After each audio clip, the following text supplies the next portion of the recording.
อ้าวเอา1 hồi cáiเอามาเป็นกูก็ได้ถ่ายทอดสดอยู่อ้าว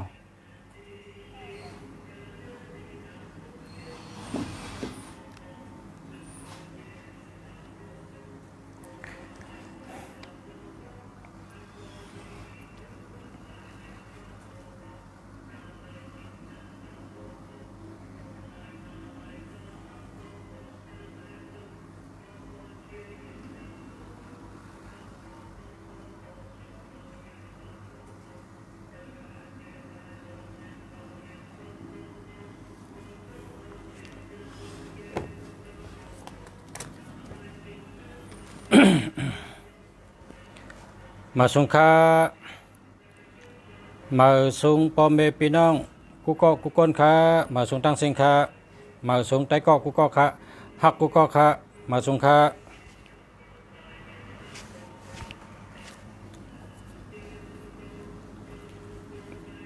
เขาชะคู่เมืองหลีเกียงใหม่ค่ะ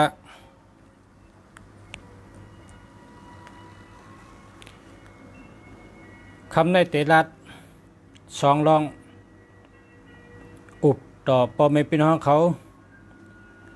ลองก้นอ่องมันและลองเฮินเยก็แปลว่าเขายุ่มยำว่าตีในเมืองใต้เขาก้นอันโลลองอ่องมันตึกมีตังหนำยาวก็ก้นอันโลหู้ลองเฮินก็ตึกมีตังหนำขัดเดียวสองลองในอุบคำในค่ะ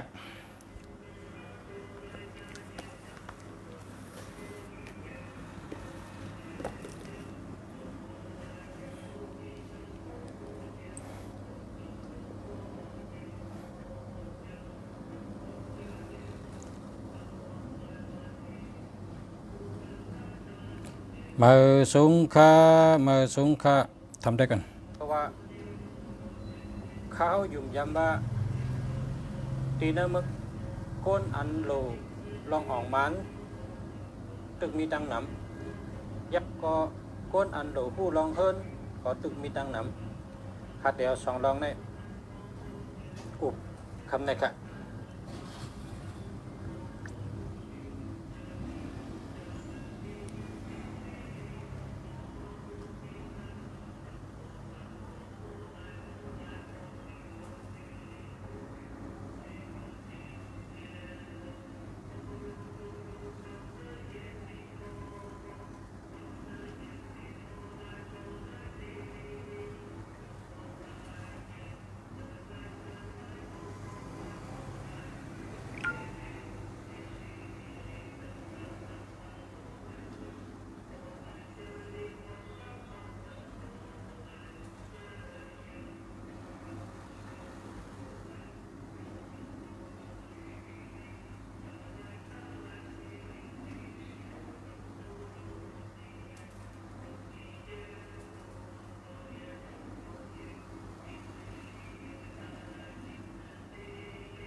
มาสงค่าลองที่หนึ่งก้นอ่องมัน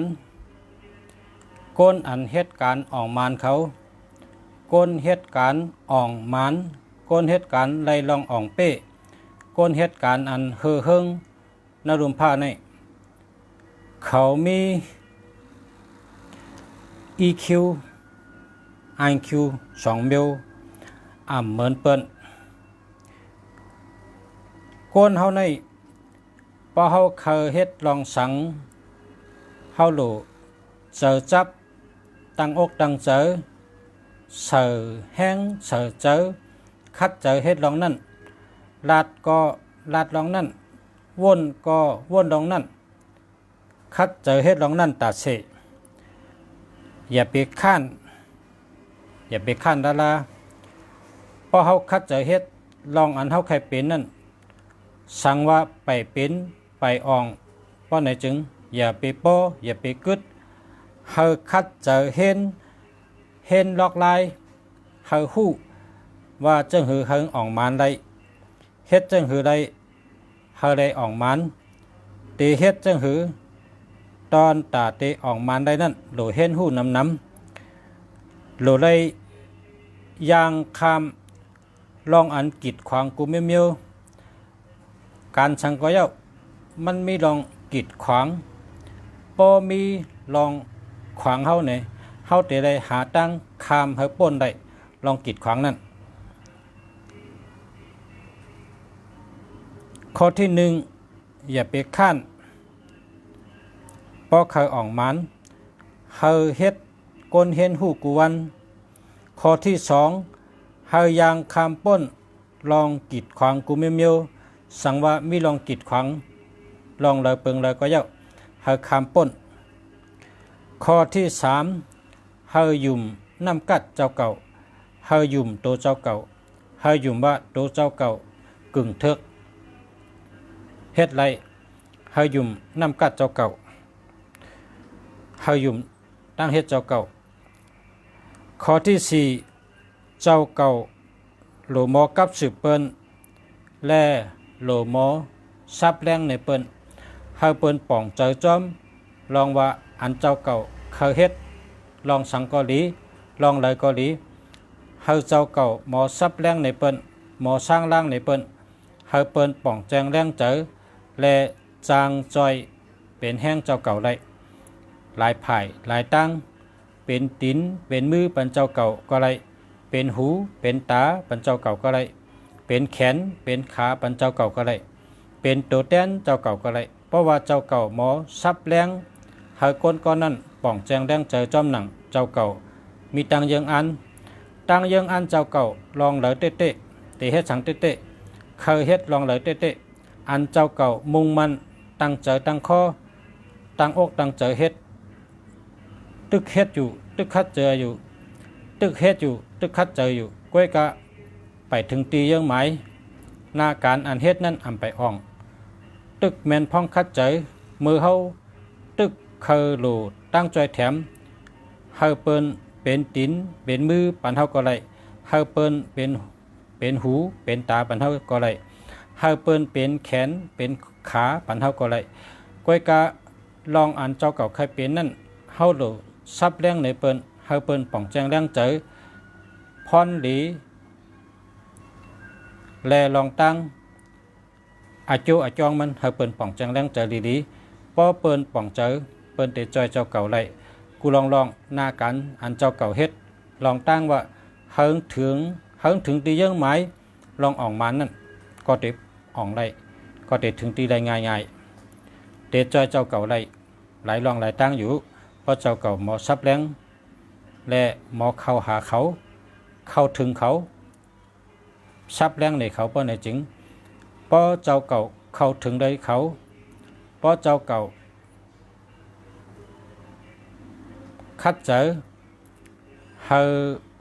เขาป่องเจอลองเจ้าเก่าได้จริงเจ้าเก่าเตะเบาเจอลองหน้ากันเจ้าเก่าเตะง่ายขึ้น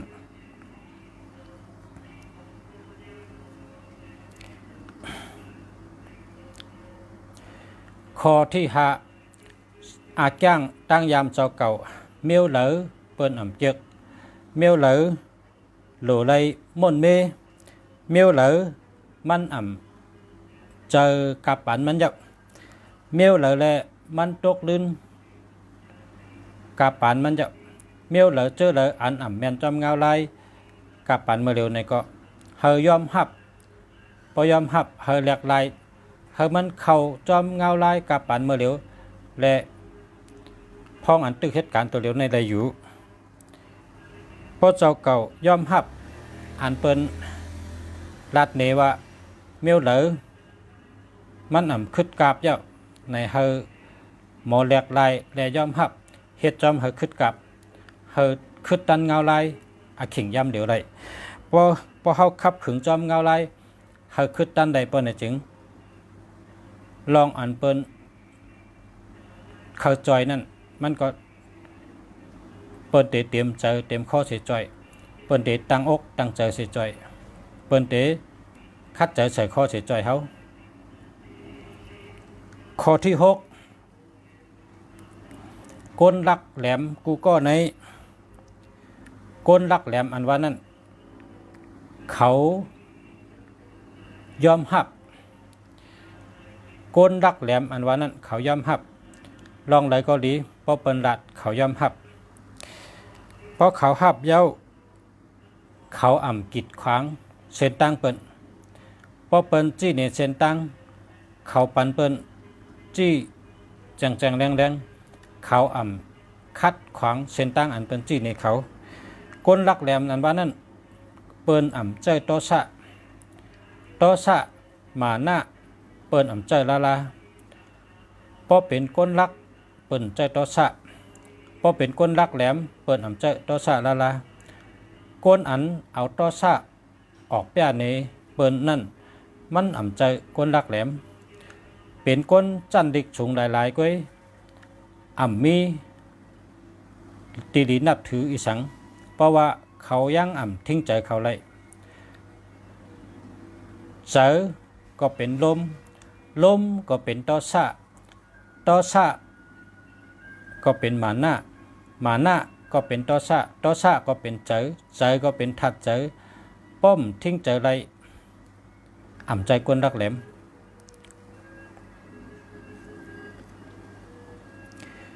ข้อที่7ก้นอ่องมานเขาเนี่ยเขาเยินไรมือเขาเสือเรียกเขาปันเป็นหูจอมมือเขาย่าลองกีดขวางเส้นตั้งตึกตันอยู่ในเขาก็เอาตุกข้าเขากะลัดในเปิ้นลองอันเขาจะเรียกเขาก็ปันเปิ้นหูลองอันเขาวนไปไล่ไหนก็เขาลัดในเปิ้นคนเฮาในเพราะว่าวนจึงหือก่อมปองเฮาออกกะอยู่ในกลางปังเตียนมีกุ้งมุงหันไก่หันสุดสายหูสายตานั่นเพราะกะอยู่กันนั้นเตะวนปองได้กำเดียวเพราะเจ้าเก่าวนปองเพราะเจ้าเก่านั่งอยู่ในลุกนั่งอยู่ในคันก้อยเตะก็เปอมีผาอุดเฮกังไว้แลเจ้าเก่าเตะวนปองเสปอกสั่งว่าเมื่อเจ้าเก่าวนปองป้อนในจึงเฮาออกกะจุกเนื้อกุ้งสูงมุงกะเฮาชุดขอบผ้าเขียวเมื่อนั้นเจ้าเก่าเตะได้หันลองวนปองมากำเดียวเย้าก้นลักแหลมเขาทิ้งเจอไรมือเขาเจอล้ำมือเขาตื้อเจอมือเขาต้อชาออกมิเพอหันเสปอกนั่นเป็นห้องว่าก้นลักแหลมเย้าก้นลักแหลมเขาในเขาปันเปิ้นหันมือเขาเจอเล็กมือเขาห้องให้มือเขาต้อชาออกปันเพอหันเสปอก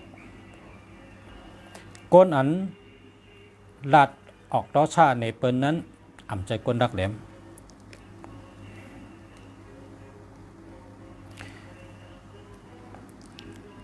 EQ ลองลักแหลมก้นนั้นว่านั้นเป็นลองทิ้งใจไรความไทยเปิ้นว่าควบคุมอารมณ์ไรอันนั้นก้อย IQ แทงมิว1จ้ำก้นออกมานเขามีเนื้อใจเขามีวันยอมกั้นอันในลีอามเตะก้นออกมานเขาในมี2ข้อ 1ทิ้งเจอไร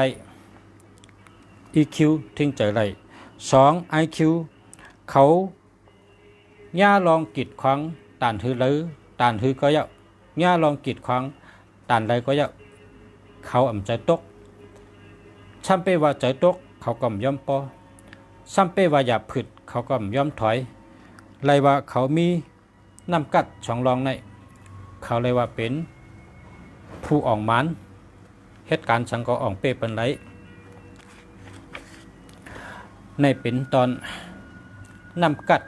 ผู้อ่องมันคำในขัดเดมาสืบลองเฮ็ดเฮิรนลองเฮ็ดเฮิรนข้าวลัดหลายวันหลายตอนเยอะก้อยกะตึกมีปอเมพี่น้องสืบพงมาถามลองเฮ็ดเฮิรนเฮอแมนเมลมันอันบันนั้นเฮ็ดเฮิรนแมนเมลมันเนี่ยเพราะว่ามันแมนเมลมันเปิดในจึง1แต่ได้ลองอยู่ดีกินหวานกำเดียวค่ะที่1เนี่ยได้อยู่ดีกินหวานกำเดียวค่ะพออยู่ดีแล้วก็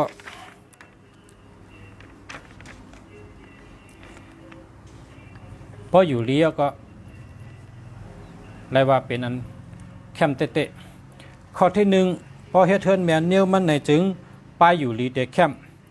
ข้อที่2เตมีอำนาจข้อที่3เตเฮอเฮิงพอเฮ็ดเฮิรนแมนเมลมันใน3ข้อในไล่กำเดียวกันเพราะว่าเฮ็ดเฮิรนแมนเมลมันแต่ใน3ข้อเนี่ยมันไล่ใส่ข้อ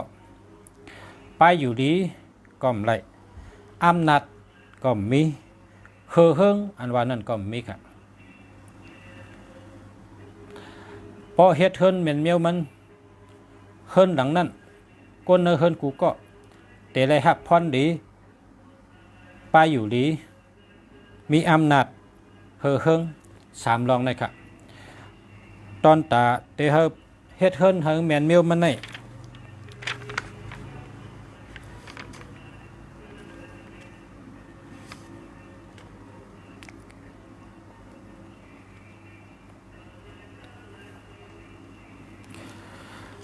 ตอนตาเฮ็ดเฮิรนเฮอแมนเมลมันเพราะว่าเฮิรนเฮาคาใน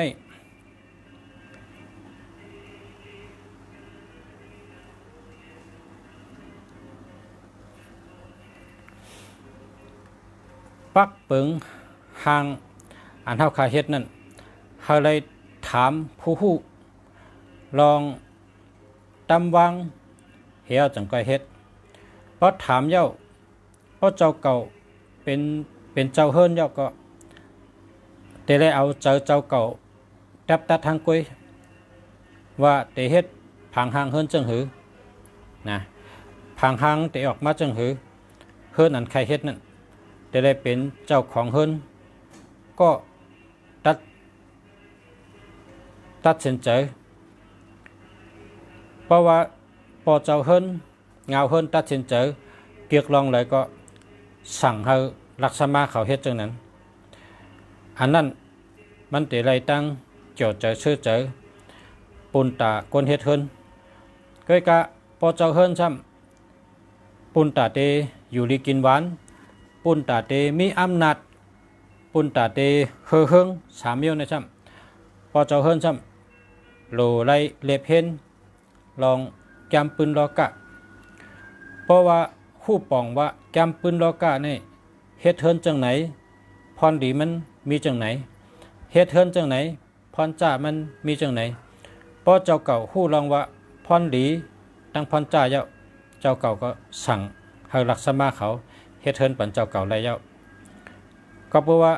ลักษมาเขาเนี่ยเขาเจ้ามีปุนพรมีนาติ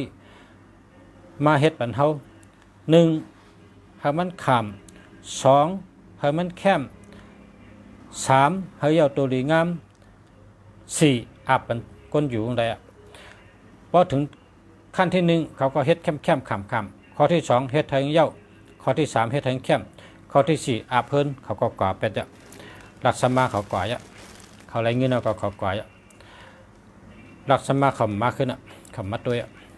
เพราะว่าเย้าเขาอาบงานเขาอาบการปันเจ้าเฮิรนก้อยกะเจ้าเฮิรนในซ้ำแต่ได้อยู่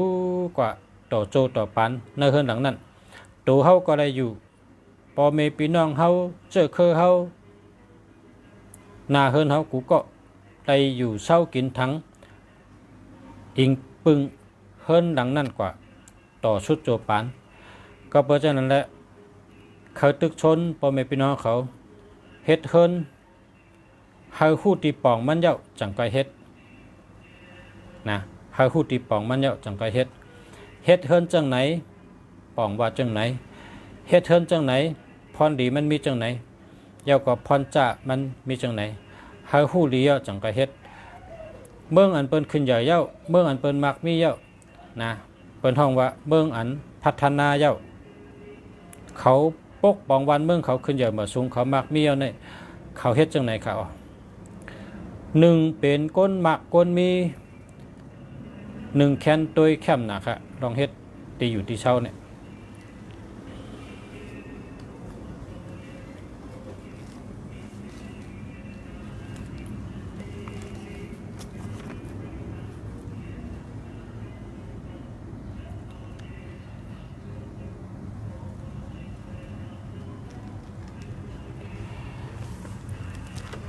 คนเฮ็ดเฮิรนกำปานน้ำพอถามว่าเฮ็ดเฮิรนเย้าใครเป็นอีสังล่ะนะเฮ็ดเฮิรนเย้าพอเฮิรนเย้าใครเป็นอีสังนะความตอบข้อตอบมันเป็นไรวะพอเฮิรนเย้าเขาเป็นคนมี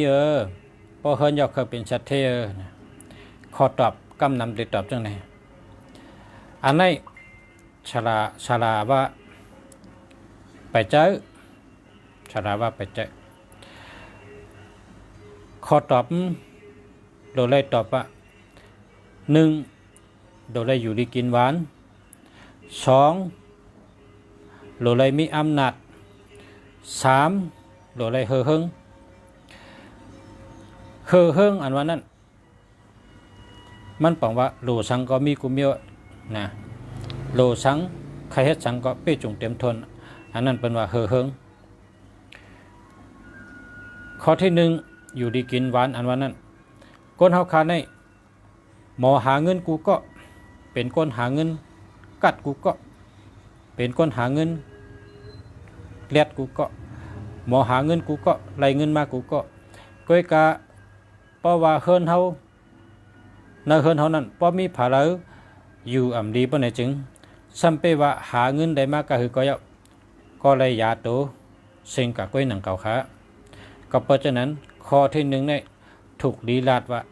เฮ็ดเฮิรนเฮาอยู่ดีกินหวานจังก้อยแมนค่ะข้อที่สองเฮามีอำนาจอันว่านั้นก็เปว่าเฮิรนหนึ่งเฮิรนเนี่ย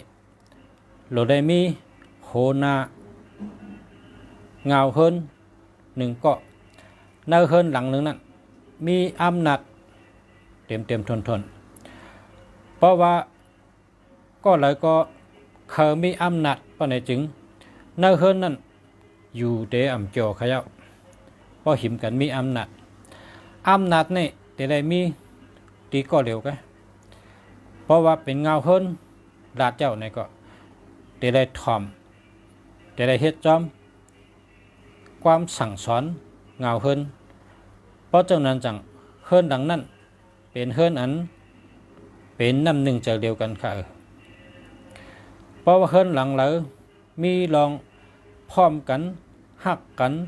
เป็นน้ำหนึ่งใจเดียวกันเพราะไหนจึงนะเลยว่าเฮิรนดังนั้นแคมเตะพอกูเฮิรนช่ำเป็นน้ำหนึ่งใจเดียวกันเพราะไหนจึงเป็นปอกเป็นวานอันมันคงขยับอันมันกึมขยับก็เพราะฉะนั้นอำนาจนี่มันหลุดเลยมีตีก็หลายก้อนหนึ่งอยู่ไว้เป็นโหนาเงาเฮิรนเพราะก้อนนั้นสั่งสอนที่สั่งปานไหนจึงอำโดดเถงอำโดดตอบเฮ็ดจอมกว่าจอมหนังกามสั่งเต็มทนเพราะฉะนั้นเฮิรนดังนั้นเป็นคนมีอำนาจแต่อยู่ที่เพออันว่านั้น อยู่ที่สุเจ้าหันหลีกำแถมคนในเฮิรนสุเจ้าก้อยเตไว้ที่แม่เฮาก็เหลียวห้าเตไว้ที่ปอเฮาก็เหลียวห้าอยู่ที่คนในหลังเฮิรนหลังนั้นนาหอต่อเฮิรนอันมนอยู่จำกันนั้นตีเผินเขามนคนมีหลายก็เอาเฮพั่มกันว่าในเฮิรนในเฮาถ่อมความปอเฮาก็เหลียวในเฮิรนในเฮาถ่อมความแม่เฮาก็เหลียวมีอันนั้นก็ทำกรรมปอเฮาแม่เฮาเก้มีไว้จึงนั้นจังเป็นห้องว่าเฮิรนมีอำนาจเฮิรนเฮิงอันว่านั้นจำเฮิงอันว่านั้นไปใจสัตเทเพราะข้อความอันว่าสัตเทนี่มีติตึกมันสังว่าถูกเติร์ถีมา30 ล้านป่ะเนี่ยเพราะเป็นถามว่าบ่มีเงิน30 ล้านเป็นสัตเทยาห้าเนี่ยไปเจ้าไปเป็นสัตเทเพราะกัดถามก้นอันมีเงิน30 ล้านจ่องใครมีแทง5เนี่ยก็นั่นติรัดว่าใครมีแทง30 ล้านเนี่ยไปป้อใครมีเป็นปากล้านเพราะคนมีปากล้านเท่ากับทำจ่องไปป้อเงินปากล้านไปป้อเขามี5 ปากล้านเพราะคนมี5 ปากล้านกับทำจ่องไปป้อ5 ปากไปป้อเคยมีเป็นเฮงล้านอันเนี้ยตีป่องว่าสัตเทอันว่านั้นมันง่ายๆก็เพราะฉะนั้นข้อความอันว่าเฮิงอันว่านี่กึ่งเรียบกันตั้งนาเฮิรนกูหลังขยับเฮิรน1 หลัง1เฮาอยู่ดีกินหวาน2เฮามีอำนาจ3เฮาเฮิง3ข้อในก็แคมแดบ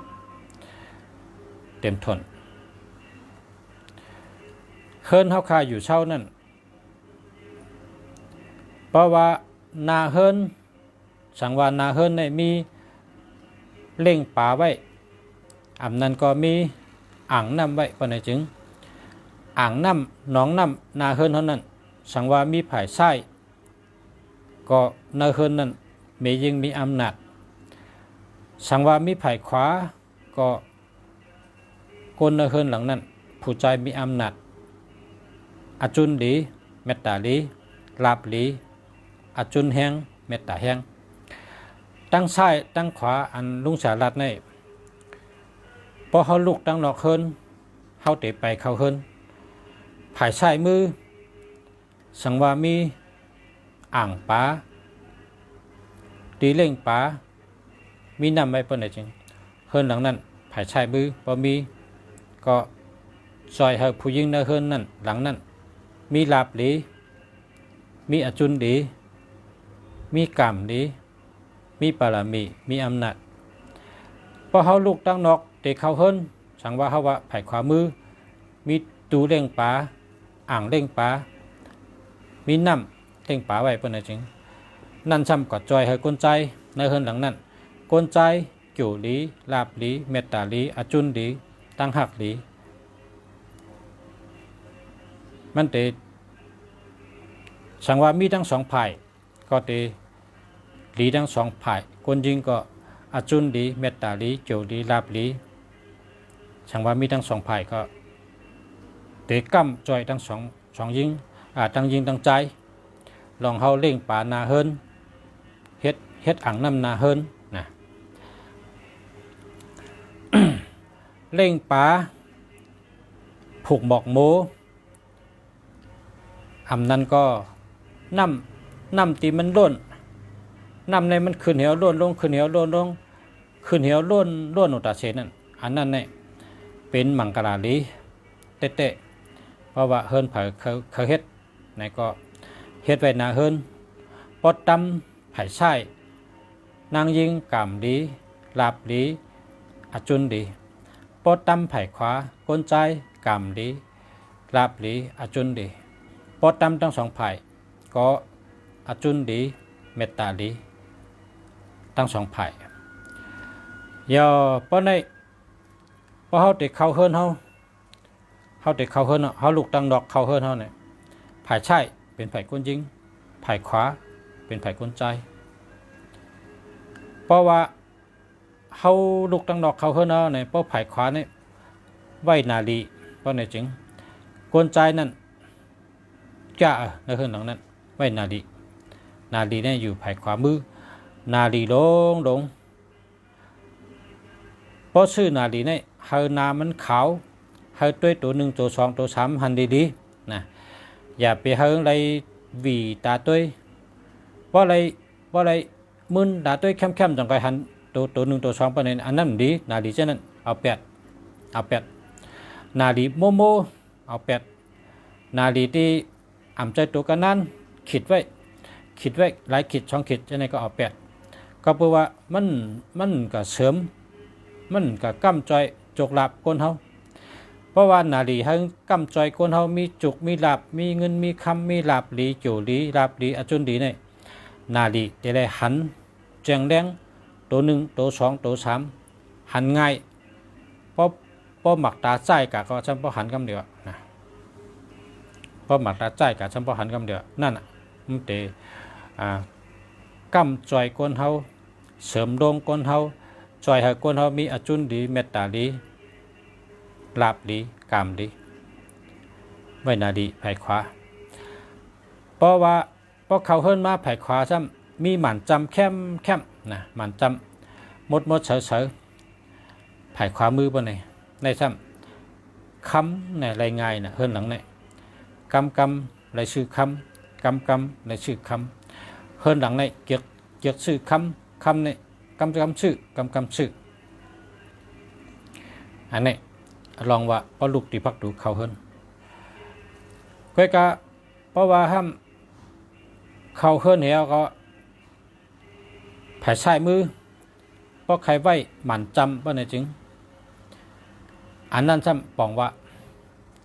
เป็นเฮิรนกล้าขายนะครับมันแดบกันตั้งก้นอยู่กะมันเป็นเฮิรนหลังในเป็นเฮิรนเมกะกล้าขายตั้งขายกูวันนั่นพอเป็นร้านกะแข่งขายเฮิรนขายช่ำเอามันจำไว้แผ่ใช่เพราะไหนกล้าขายดีนะ ก็ในเฮามาตัวลองเฮิรนดีนำปัด1พักตูงแต่ได้ผุยเข้า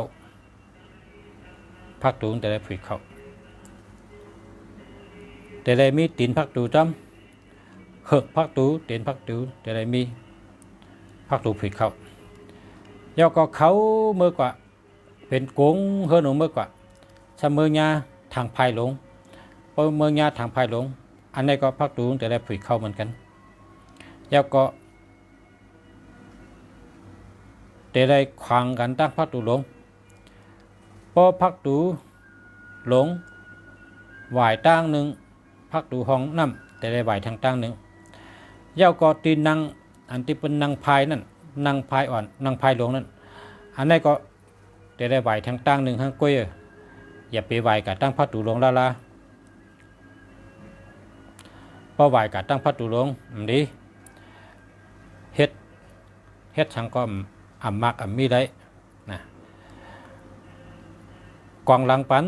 ก็มลีไหวหน้ากะก็มลีตั้งพัดตุลงแต่ได้ปันคังจังไกเมียนเมียวมันแต่ได้ปันคังก็แล้วก็กว่าแทงเข้าเมื่อกว่าแต้มลงแทงแต่ได้หัน2ไพ่แต้มลงแทงก้อยกะบางตีเนื้อเฮิรนมีทางไพ่เนื้อเฮิรนมีทางไพ่เพราะฉะนั้นจำแต่ได้ใบแมนตีมันทางไพ่เนี่ยกว่าตั้งหลังเฮิรนแล้วก็ตีมันแต้มลงนั่นต้องไปกับเฮ็ดทางไพ่ทางตีนึงก็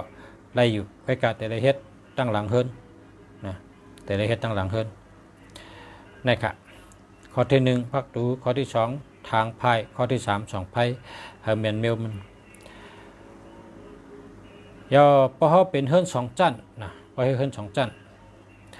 พอเฮาเฮ็ดเฮิรน2จั่นเฮาก็ติลูกเอาจั่นแต่ในขึ้นเมื่อตั้งเหนือนี่สิกคู่ไหลนั่นแต่ได้กิกนะแต่ได้กิกนับขึ้นเมื่อกว่าให้กิกป้องกิกก็แม่นนะจั่นเหนือนะจั่นเหนือพอขึ้นเมื่อจั่นเหนือห้องเราตีไว้หับแขก ห้องเราตีไว้ห้องพาราห้องเราตีไว้ห้องนอนห้องนอนนั้นแต้มลงเหนิ้วหนึ่งแต่ไรเก็บเงินอยู่อันนี้เป็นห้องชั้นสองก้อยกะลองตีนอนในลำลองเหลือปืนเฮินตีนอนในปอกับเมปอเหเมเหในพาเลเป็นปอเป็นเมในโหลดได้นอนจันหนึ่งก็โหลดได้นอนจันหนึ่งย่อก็นอนห้องตั้งหลังชุดอันนั้นแต่เรียกว่ามีอำนาจมีปรามีอุปเปิงไรในเฮิรนหลังนั้นเตรียมทน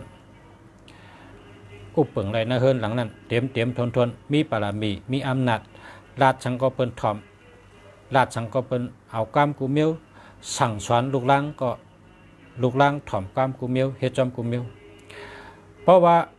เฮาซ้ำปันลูกอ่อนนอนจันเตอปอเมมือนอนจันเลยว่าไหนถึงลูกอ่อนในว่าอยากเป็นก้นตื้อเป็นก้นข้านหน้าการปอเมมีฉังก็เขาอ่ำจ้อยอ่ำเฮ็ดเป็นจังนั้นอาทิกเปมันพอเฮาปันลูกอ่อนเมื่อนอนสูงปอเมนอนจันหนึ่งปอไหนในปารามีพงตะโคเนี่ยอยู่ที่ปอเมลูกอ่อนได้แต่เป็นก้นไก่ปอเฮาเฮ็ดการสังเมเฮาเฮ็ดการสังเนี่ยเขาได้วนเหี่ยวก็มาจอยหางกวยมาจอยการปอมาจอยการเม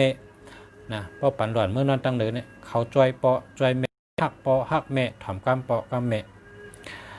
ก็เปว่าก้นนอนจันหรือนั่นพอเป็นต้นไม้ก็เป็นไหวไม้มันเป็นกิ่งไม้เฮิรนหลังหนึ่งเนี่ยก็มันเหมือนจังต้นไม้นั่นนะต้นไม้เนี่ยเงามันหักมันอยู่จับลิ้นเฮิรนหลังหนึ่งเนี่ยก็เฮิรนในจันที่หนึ่งเนี่ยลีเลยเปิ้นจันที่หนึ่งเนี่ยแคมเลยเปิ้นจันที่หนึ่งเนี่ยมีอำนาจมีปรามีอยู่ดีเกินหวานแคมเลยเปิ้นพ่อแม่หลวงนั้นจันหนึ่งลูกอ่อนใจเขาเมื่อนั้นสูงก็เปิดวางเป็นกิ่งไม้ปล่อยไม้ตั้งเลยมันมีหลายจันก็จะคำในซ้ำนอนนะพอนอนในหลวงได้กลางพักกลางยุงกูก็มียุงก็เยอะมียุงก็เยอะหลวงได้กลางพักกลางก็เปิดว่าข้าวยามก้นเท่าในนอนกว่า6 ชั่วโมงถึง8 ชั่วโมงเมื่อเขานอนรับนั่นหู้ว่าผีมามงแมงมามุนมามันเด็กเขาในหุบขุหลังเขาในคอเขาในศพเหตุใดก้นตันเป็นก็เป็นอาศักก็ปอดป้อมกลางพักกลางยุงในอาศักปอดเพราะกลางพักกลางยุงในอาศักยาวยอกาก็ลาดีเป็นสังว่าเป็นอยู่หูจักเมียวมันขอเอชเดก็หูกายาก็หายมานอนกลางพักกลางขึ้นมันติหายก็เดี๋ยวมันนะพอนอนในกลางพักกลางกูก็พักกลางยุงกลางกูก็ยาวพอนอนแต่ไรนอนเอาตีนขวางเฮิรนนะเอาตีนขวางเฮิรนอย่าไปนอนเอาตีนออกเฮิรนดาราเพราะเผลอนอนเอาตีนออกเนี่ยอาศักปอดเซียวตายเซียวมุ้ยเจียวตายเจียวไว้อาศักปอดเป็นยอกะเลือดแห้งยอมเชปิงเปเนื้อเผือกเนื้อเหลืองพอนอนเอาตีนออกในอาศักปอดก็แปลว่าผีมาดูดเลือดเขาเลยเย้าก็พอนอนเอาโหออกเพราะไหนจึงพาลานอนเอาโหออกคนในเฮิรนนั่นแม่นกันถูกกันหักกันต้วยนากันตึงปังกันไล่ช้อนกันก็ไล่อุบกันก็ไล่คนในเฮิรนถูกกันแม่นกันหักกันเพราะเอาโหออกนะเพราะพาลานอนเอาโหออกเพราะไหนจึงคนในเฮิรนหักกันแม่นกันถูกกันอุบกันไล่นะอย่าไปเอาโหออกละอย่าไปเอาโหออกนะอย่าไปเอาตีนออกนะพอนอนแต่ได้สติ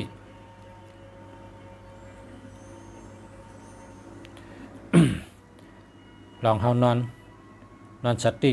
ห้างเผาห้างมัน ตีนอนเผอตีนอนมัน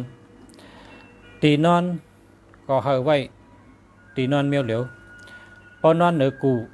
กูนั่นแต่เลยจับผานะแต่เลยจับผาไผ่ไรก็เลยตั้งโหงตั้งค้างจับผาดีๆอย่าไปนอนกลางเฮินเปิ่นที่นอนกลางเฮิน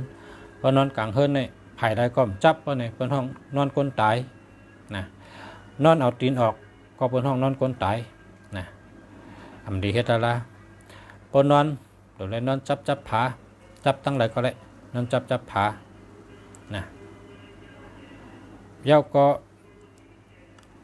พอเขาไว้ตีนอนเขามีตีนอนเมียวเหลียวหรือไว้โคเลี้ยงในตีนอนเพราะว่าไว้เมียวหนึ่งไปไหนป้ายอยู่ดีเต็มแคมป์ในเขายาม6 ชั่วโมงบางก็8 ชั่วโมงไล่สุดล้มอันจืนเฉยอยู่ในลูกนั่นเขาไว้กูตีนอนเมียวเหลียวก็พอมีกูตีนอนก็พออย่างโคนุ่งโคไหวโคใจโคตื้อให้กับไว้ทางห้องนึงอย่าไปไว้ในตีนอนอย่าไปไว้ใต้ตีนอนปากไผ่อย่าไปไว้ตั้งจับตีนอนเท่านั้นอย่าให้มีปากไผ่พอมีปากไผ่ก็เป็นยอกะซื้อตีนอนเฮานะอย่าไปให้มีไผ่พอมีไผ่อันนี้ก็เป็นยอกะทีวีตู้เย็นตู้โคอย่าไปไว้ตั้งตีนอนอย่าไปไว้ตั้งหัวตีนอนลาอันนี้ก็เป็นยอกะสังว่ามีทีวีมีแอร์มีตู้จังไว้ก็แล้วในก็เฮาไว้ตั้งคางมันแต่ได้หลอดเพแต่ไว้ตั้งคางมันแทงพอเขาเป็นคนนับถือศาสนาพุทธพระเป็นเจ้าปะในจริงพักตูเข้าไหวกัดตั้งเหลอก็เข่งพระนาเข่งพระแต่ได้ไหวกัดตั้งพักตูนั่นจอมกำเดี๋ยวเพราะว่าไปแมนเมียวมันไหนก็หักไข่นะพอได้ยินก็หักไข่หักเอาพระไหวกัดตั้งพักตูจังกับแมนเมียวมันเข่งพระลายเฮ็ดเข่งพระมีตีป่องพอเฮ็ดตั้งสูงเป่งอกเฮาก็เลยเป่งอกเป่งใจพอเฮ็ดตั้งสูงเป่งคอ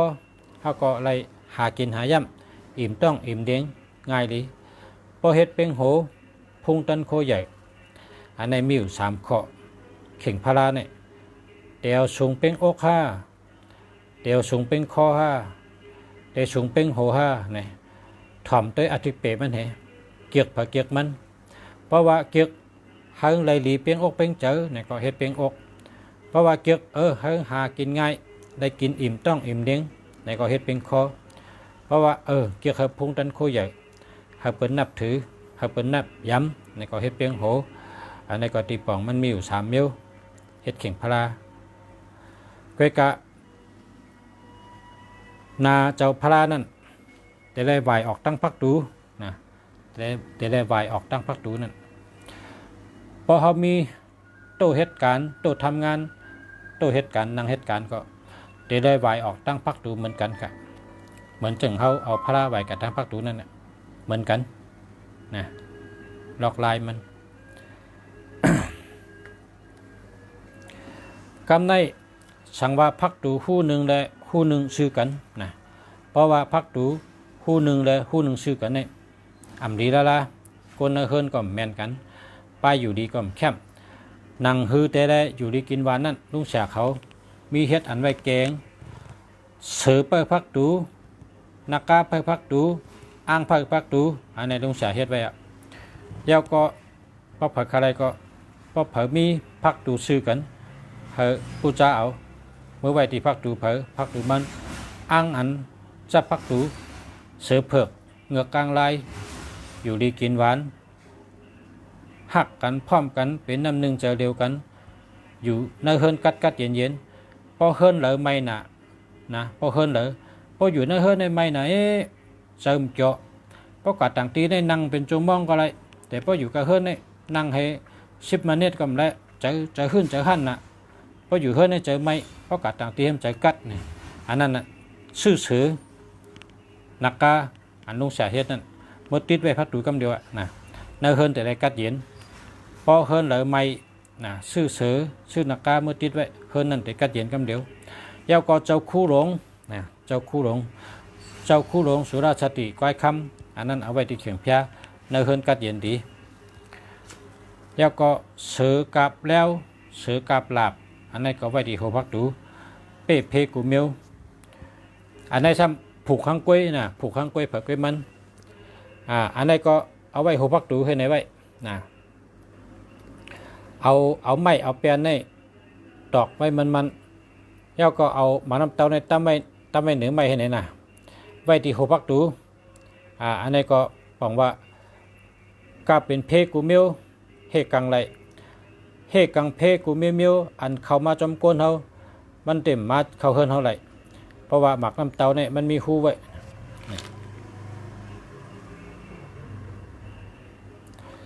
หมักน้ำเต้าในเฮ็ดไหนตั้มไว้อันในอาโจมันนำจะสั่งว่าหมักน้ำเต้าในมีหัวพักดูเผาปนไหนจึงเป็นก้นมีเงินมีคำเหมือนกันเป็นก้นอันอยู่ดีกินหวานรอดเพดีเตะเพราะว่าพักดูเผาต่อกันว่าในหลุดได้เอามาน้ำเต้าใส่ป้องต่อกันนะหัวพักดูเขาก็สั่งว่าพักดูเต็มต่อกันค่ะพักดูเต็มต่อเผาก็ค่าใครใส่ไว้ในก็1 แค่นเดียว1 แค่นดีค่ะนะใส่ไว้ที่หัวพักดูเขาเอามาน้ำเต้าเนี่ยตั้มไว้ที่หัวพักดูเขาอันนี้ก็บอกว่าจอยเขาอันเมียวผีอันดีเขากว่าตั้งนอกมันเด็กเข้าเฮิรนเขาก็มันเข้าอะไรนะหมักน้ำเต้าในดุดเขาเนื้อหมาน้ำเต้าป้องดุดอันไม่ช่ำเข้ากับเนื้อหมาน้ำเต้านั่นนะมันเป็นกัดเย็นพอกัดเย็นแล้วในหมาน้ำเต้าในซ้ำขึ้นปันเหมือนหนังว่าจอยเฮิรนหลังนั้นหากินง่ายมีลาบหลีนะในมันเป็นจำปืนล็อกกะอันที่ลุงสามาลาดในอันโดดเสือที่พักดูในมีอยู่เสือกลับแล้วก็โดดเสือที่หัวพักดูเสือเผือกนักกานะก็โดดเสือที่พักดูหมาน้ำเต้าอันนี้ก็เสือที่พักดูนะสั่งว่าเฮิรนเฮาเปิ้นนิกนามเปิ้นนิกนามก้นนิกนามก็เยอะธรรมชาตินิกนามก็เยอะพอเฮ็ดจังลุงสาตาได้เกไรธรรมชาตินิกอันว่านั้นทำได้ดีๆพอไม่พี่น้องเขาเพราะใครรู้ว่าธรรมชาติก็นิกเลยนิกทำดีๆธรรมชาตินิกก้นจำดีโกเลยก้นนิกก้นก้นนิกก้นนี่มาเป็นปอกเพราะธรรมชาตินิกจากก้นนี่มาตลอดมากูขิงกูยามนะเปลี่ยนจังคือข้าราธรรมชาตินิกจากก้นปะเนี่ยจึงธรรมชาติอันว่านั้นเพราะว่าเฮาเฮ็ดเฮิรนยาเนื้อว่องอันเป็นวองลงมาเหี่ยมัดตามหาเฮิรนเฮาปะเนี่ยจึงอันนั้นเปิ้นฮ้องว่าหญ้าปืนดมเขาว่าหญ้าปืนดมปืนกลางนั่นอันปืนกลางเป็นยื้อทึกนี่นั่นปืนกลางน่ะก็น่าซ้ำอันนี้ซ้ำเป็นปืนกลางลมค่ะ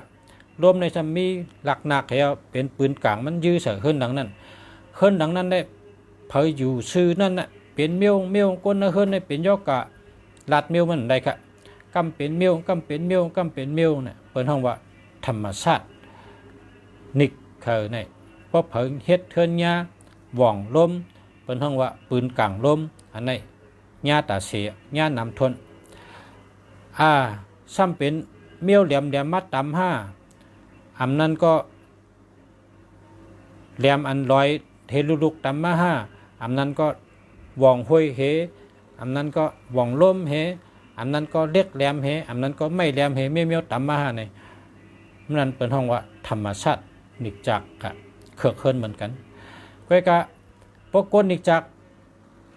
ช่ำเป็นเหือนะปกก้นนิกจักเนี่ยเฮ็ดตั้งเพนะเฮ็ดตั้งเพเฮ็ดตั้งจู้อันว่านั้น4 เช่นในมาเพกันนั่นของตั้งจู้ตั้งเพอันว่านั้นเพออก2 เช่นเพออก3 เช่นนะจะในบ่ห้องตั้งเพเพราะว่าเฮาอยู่แม่นตั้งเพตั้งแหลมมันก็ยาวตั้งตีอันเพกะนั่นก็ยาวนี่จะไหนลีโกเมื่อผีมา อันนั้นก็มือลวดอันมีไพ่เหตุถ่องมานั่นก็ดีโกเมื่อจังนั้นอันนี้ก็มันก็เกอะไรอยู่ไล่เกงก็เทียจังเมื่อไกลนั่นค่ะหมักน้ำเต้าใส่หัวพักตูอ้างที่หัวพักตูเสือกลับแล้วนะครับจังไหนก็เกอะไรดีๆงามๆอยู่ค่ะพอมีพี่น้องเขาอยู่ในกุฏิก้นเขาคันเนี่ยอยู่ในกุฏิอยู่ตั้งโต๊ะอยู่ตั้งออกอยู่ตั้งห้องอยู่ตั้งจานอยู่ในกุฏิก้อยกะสังว่าอยู่แม่นญาเจิ้งหือและอ่ำปอเฮ็ดอ่ำต่อก่ออ่ำมันเฮ็ดต่อก่อมถูกเป็นเมี่ยวปานไหนจึงเฮาจูสาระด้วยบันเฮินว่าเฮินคันเนี่ยมันเขือกเจิ้งหือมันญาเจิ้งหือนะเพราะว่ามันตัวเพราะว่าเฮิรนในอยู่มา3 ปีตานดีก็มันดีปานจึงเฮ็ดเหมือนลุงเสียหลัดนี่แหละกว่าหาหมักน้ำเต้ามาใส่กว่าหาเสือกลับแล้วมาใส่กว่าหาอ้างมาใส่นะจึงลุงเสียบานนี่ก็อยู่ไรนะอยู่ไรครับอันนี้เป็นลายแก่มันนะลายแก่มันสั่งว่าเฮิรนในซ้ำญาใส่พักดูจ้องอันนั้นก็ญาใส่พัดดูบาเฮียวไปในจึงอันนั้นทำแต่ไรกับชื่อสี่ธาตุนะสี่ธาตุนี่ที่ลุงเสียในมันมีก็การสุเจ้ากับหาชื่อเมืองเขตเป็นเฮ็ดขายอยู่ครับเป็นเฮ็ดมาขายอยู่ในเมืองไทยก็มีขายเป็นเอาเมืองเขตมาเป็นเอาเมืองฮ่องกงมาเอาเมืองสิงคโปร์มาจะไหนมีขายค่ะในเมืองไทยอันนั้นซ้ำเป็นเอามาพอเฮิรนเด้อญาพัดดูจ้องพอเฮิรนเด้อญาพัดดูป่าเหี่ยวปานนี้เปิ้นเอาสีธาตุนั้นมาใส่สีธาตุนี่มันเป็นเสือก็โขงเป็นเสือโตงเป็นปลาคางเป็นม้าหางเป็นสังสีอันนี้ก็มีค่ะมังตีซ้ำโขงนี่โขงเป็นนักกานะเปิ้นฮ้องว่าโขงเป็นมังกรนะโขงเป็นนักกานั้นมันคือนักกาเจ้างูเนี่ยมันเป็นเขาจำเป็นเอาเขากวางเขาหนุ่มเนี่ยมาใส่นะเพราะท่องว่าโหมังกรตูปลาขาม้าหางสังสีในก็เป็นท่องสีถัดอย่างเก่าเป็นมีขายอยู่ทั้ง2 นิ้วในก็พอเฮิรนเผออยู่ใส่ญาพัดดูจ้องพัดดูป่าเหี่ยวไปในพีน้ำหนักนะพีน้ำหนักก็เพราะว่าเนื้อจ้องเนี่ยผีก้นอันตายกับตั้งเสียงนั่นก็อยู่ไว้ผีน้ำหนักเนื้อจ้องป่าเหี่ยวนี่ก็เป็นผีน้ำหนักก็เพราะฉะนั้นพอเคลื่อนเผยอยู่ชื่อพัดดูจ้องพัดดูป่าเหี่ยวไปในดูเฮสีธาตุนั่นจังว่าก้นเฮาในสตินะหรือเลยมีสติกูก็อะไรก็อยากหรือเลยมีสติเปิ้นว่าเนื้อจำปืนโลกาว่าไว้กลางวันเหกลางคืนเหเพราะกลางวันเนี่ยเป็นสีขาวตาก้นเพราะกลางคืนเนี่ยเป็นสีล้ำตาผีเป็นสีล้ำตาผีข้าวยามกลางวันตกเปิ้นเฮาว่าผีตื่นผีลุกก็เพราะฉะนั้นเพราะกลางวันตกก็เนี่ยลายมือก็เปิ้นต้วยเปตังก็เปิ้นต้วยแล้วก็อันติดอ้างจะในก็เปิ่นติดปากกวันตกมันเป็นย่ำพีค่ะตาวันเมียน่ะเพราะว่าโหลดติดอ้างนะเปิ่นติดมือกลางเจ้านะมือมีกลางวันเนี่ยมือพ้องกลางวันคืนเนี่ยรีเลยเปิ่นเพราะเขาชื่ออ้างมาติดทางเฮกลางเฮินเขาลูกติดเจ้ายามเจ้าเนี่ยรีเลยเปิ่นเนื้อยามเนี่ยเปิ่นเผยไว้4 ยาม6 โมงกลางค่ำในต่อถึง8 โมงในเปิดห้องว่ายามผี9 โมงต่อถึง12 โมงในเปิดห้องว่ายามผู้ลัก12 โมงต่อถึง3 โมงในเปิดห้องว่ายามขุนชิกยาในขุนช้างเขาเนี่ยเขาลงมาในเมืองกล1 โมงต่อถึง3 โมงในเขามามีในเมืองกลพอ4 โมงกลางเหนือเมื่อต่อ6 โมงเนี่ยเป็นห้องว่าอาขิงพระเป็นเจ้านั่นเป็นยามพระ4 โมงถึง6 โมงเนี่ยเป็นยามพระ พอ7 โมง 8 โมง 9 โมงเมื่อต่อ9 โมงก็จะในเป็นห้องยามขุนนะเป็นห้องยามขุนนะก็เพราะฉะนั้นยามในเขาผีไว้ฉะนั้นสั่งว่าเขาซื้ออ้างมาอ้างอันที่ประชาเฮ็ดออกอ้างติดพักตูก็ดีอำนั้นก็กระซื้อซื้อกลับแล้วอำนั้นก็กระซื้อมาหมาน้ำเต้าซื้อมาก็เลยก็ได้ลองว่าอาสองดีหรือเสือที่พักตูนั่นให้ปอมีพี่น้องเขาเสือกังเนเจ้าลีเลยเปิ้นอาเมียวเลยอันเป็นอันดีเป็นมังกรดีนั่นเฮาเลยเฮ็ดกังเนเจ้าพอเมืองแรงมาก็เฮ็ดไรติ๊กๆอ่ะเพราะว่าตาวันตึกมีอยู่อันนั้นเป็นมังกรดีใครอ่ะกังเนเจ้าเนี่ยมังกรดี6 โมง 7 โมง 8 โมงเนี่ยเป็นมังกรดีเขาอ่ะเฮ็ดติ๊กๆอ่ะเพราะว่าเฮาซื้อพลาเหมือมาเฮาเตียวขึ้นกังเนเจ้าเนี่ยเฮาก็รู้เอายาม7 โมง 8 โมงเนี่ยขึ้นใครอ่ะนะพี่น้องไต้ว่าเฮ็ดสังก็อ่องเนี่ยเอา7 โมงก็เลยก้อยกะพอเฮาคาเฮาสอนมาตั้งลอกาแต่8 โมงในดีเลยเปิ้นนะ8 โมงในดีเลยเปิ้นเฮ็ดสังได้8 โมงในดีเลยเปิ้นเนี่ยในกะตัวนับตั้งหมดตั้งเชียงในตัว8ในเป็นสัตว์เทนะครับว่าตัว8ในเป็นสัตว์เทเฮ็ดสังได้ตัว8เป็นสัตว์เทชูเจ้าเต็มด้วยตัว8อ่ะเต็มลอย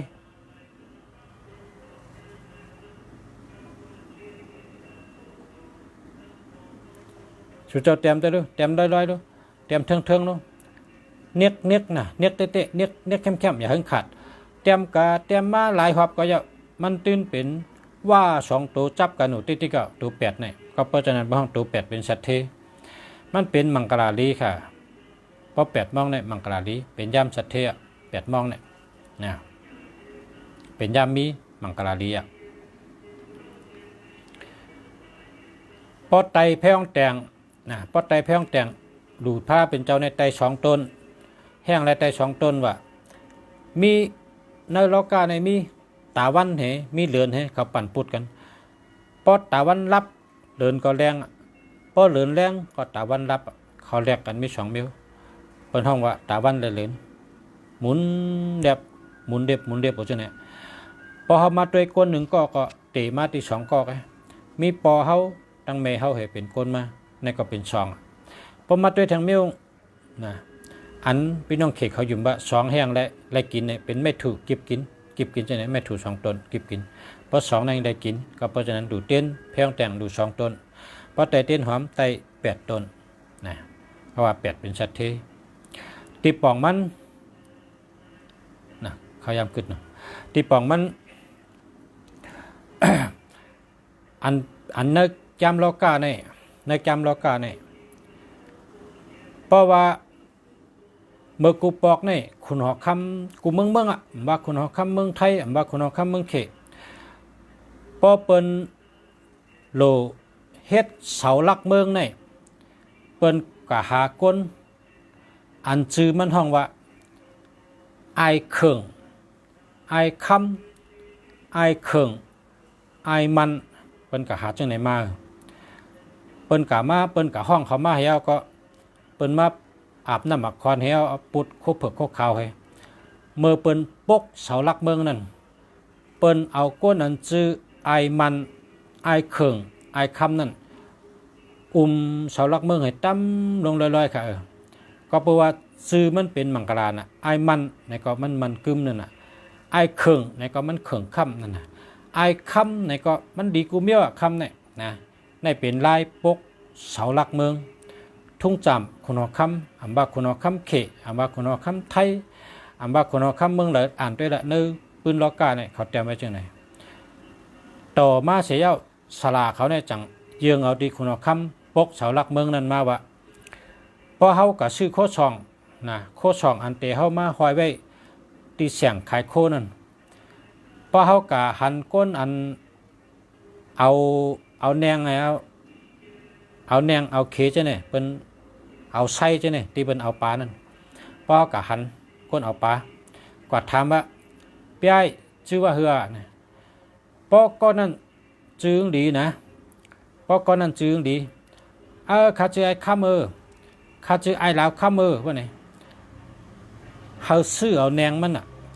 แนงมันเนี่ยกาขันมันเฮงนึงเนี่ยเขาปั่นมัน3 เฮงอ่ะเป็นซื้อเหี่ยวเอามาหอยไว้ที่นาแสงเขานั่นไล่ซื้อแนงมาที่ไอ้คำไอ้ลาวคำอันจื้อดีนั่นกะนะไอ้คำไอ้ลาวคำอันจื้อหลีนั่นน่ะเป็นแนงในก็ก้นนั้นก้นใจในใกล้เอาแนงให้กับเอาปลามีแนงมีไซมีเขจะนั่นนะของใจเขานั่นเพราะว่าปลาเนี่ยเป็นดาบนะเพราะว่าเขากับชื่อโคช่องเขาก็ถามชื่อมันว่าชื่อหังเนี่ยเพราะชื่อมันอ่ำดีอย่าไปชื่อมาละนะเพราะชื่อมันอ่ำดีอย่าไปชื่อมาละแล้วก็ในการฉลาดเนี่ยเพราะเขากับชื่อโคช่องเมียวอันเขาติมาห้อยไว้ที่เสียงเขานั่นนะเขากว่าย่ามือเขาตึกกล้าตึกขายเขาอ่ะเขาซื้อมาในลาบลีน่ะเพราะเขากว่าซื้ออันเปิ้นห้อยไว้อันโคช่องไอ้สังก็ที่เขาติมาห้อยในเสียงในร้านเท่านั้นเพราะเขากว่าซื้อย่ามือเขาเน็ตชื่อเน็ตขายทอนเงินยิบเงินหนุนนั่นเขาเน็ตชื่อมันนั่นน่ะไรดีน่ะก้วยกะเพราะเขาซ้ำกว่าซื้อให้แล้วมีพาอยู่ในร้านเท่าไรกับห้องลุงป้าอยู่ก็เลยหมดแล้วนะอย่าไปซื้อกว่าย่ามือมันเป่าค่ะยามเป่าอันนี้ก็เปิ่นซื้อแทงมิ้วหนึ่งซ้ำกับย่ามือเขาพิษกันครับว่าคนขายของในพิษกันโม้กันอย่างชิ้นอย่างชายหลากันเฮิรนเตอเฮิรนห้องเงินหลอกเฮิรนจานนั่นน่ะอย่าไปซื้อแล้วล่ะให้มากำเดียวอย่าไปซื้อสังมันมาก็เปิดตั้งใหม่มันติดจับมาว่าในก่อนในจำปืนล็อกกะจำไว้ว่าไว้เนาะเนก็หลุดเลยมิสตินะตีเฮ็ดสังก็เฮมิสติคนเท่าในหรือมิสติแต่สิเขาไรของดีโหลกว่าย่ำดีโหลชื่อมือมันดีเอามาเสยย่ำดีมันต่างกันดีนะครับเป็นอติกนมิกมังกรดีลองโลกะนะ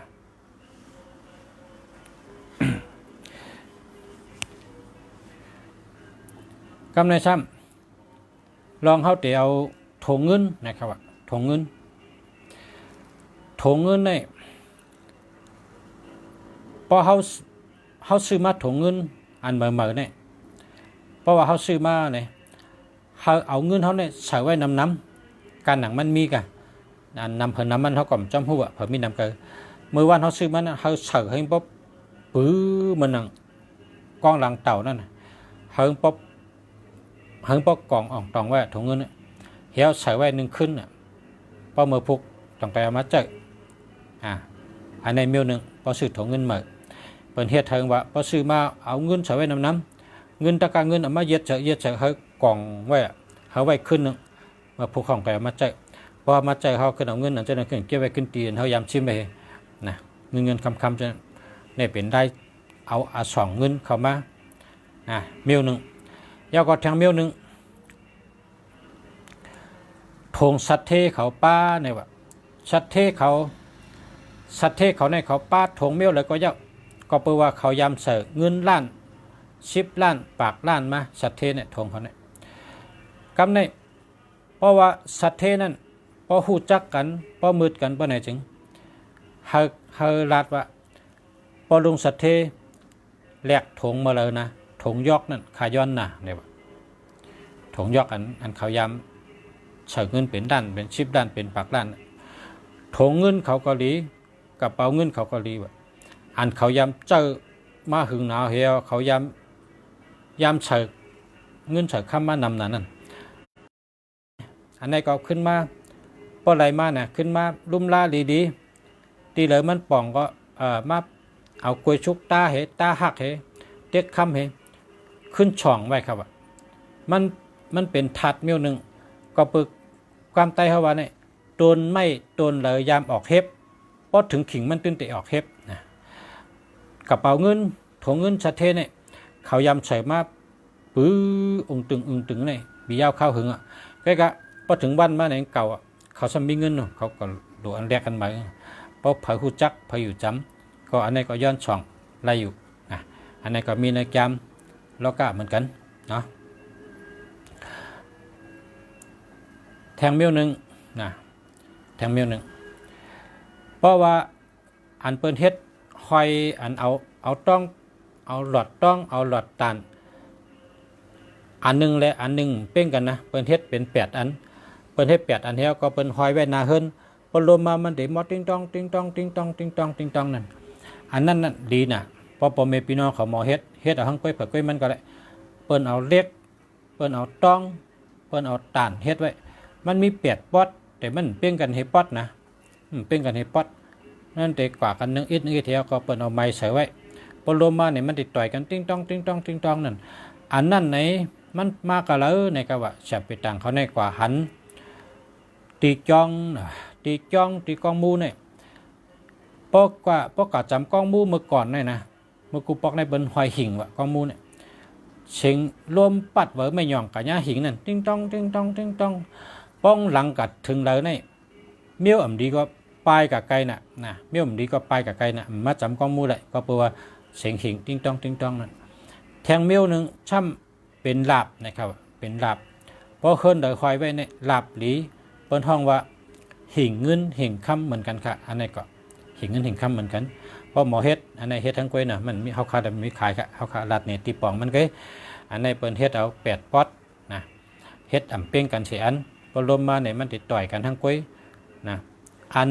เสียงมันยินถึงแล้วพีมดีก็ปลายกับถึงนั่นน่ะ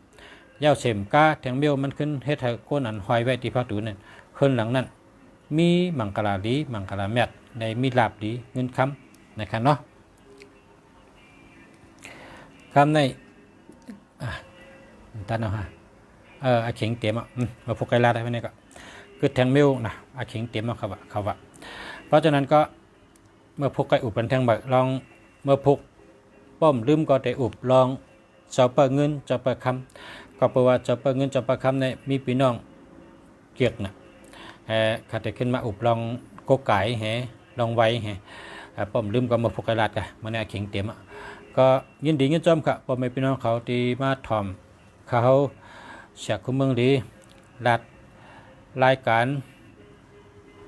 ลองอ่องมันและลองเฮินเย่ให้พ่อแม่พี่น้องเขา1ให้ได้อยู่ดีกินหวาน2ให้อายุยืนยาว3ให้ขึ้นอย่าเฮือง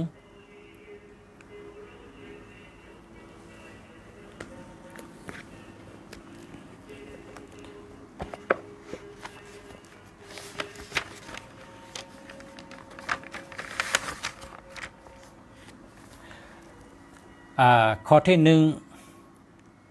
ปอเฮ็ดเฮินแคมปอเฮ็ดเฮินแมนมิวมันข้อที่1ไล่ป้ายอยู่ลีแคมข้อที่2มีอำนาจข้อที่3ขึ้นใหญ่เฮิงนะปอเผาเฮ็ดเฮินแมนมิวมันแต่ไล่3มิว1ป้ายอยู่ลีแคม2มีอำนาจปารมี3ขึ้นใหญ่เฮิงนะครับเนาะเฮินเผาหอเผาเฮิรนเผาเฮ็ดเอาหางกุยเฮ็ดแห่งแคมหางแมนมิวมันพอเฮ็ดแมนมิวมันจึง1ไล่ป้ายอยู่ดีแคม2มีอำนาจมีปารมีพุ่งตันโคใหญ่3ไล่ขึ้นใหญ่เฮิงนะครับเนาะพอมีพี่น้องเขามี3ข้อค่ะย้อนชั่วกูก็ผู้ถมยินตั้งหลายกูก็กูก้นพอมีพี่น้องเขาแต่ก็เขาค่ะย้อนเฮขึ้นใหญ่เฮิงขึ้นใหญ่เฮิงให้ขึ้นใหญ่เฮิงกูก็กูก้นขาให้อยู่ดีกินวานให้การขึ้นใหญ่มาสูงให้อยู่ดีมีเงินให้ห่างดีกึกปืนกูก็กูก้นขามาสูงขา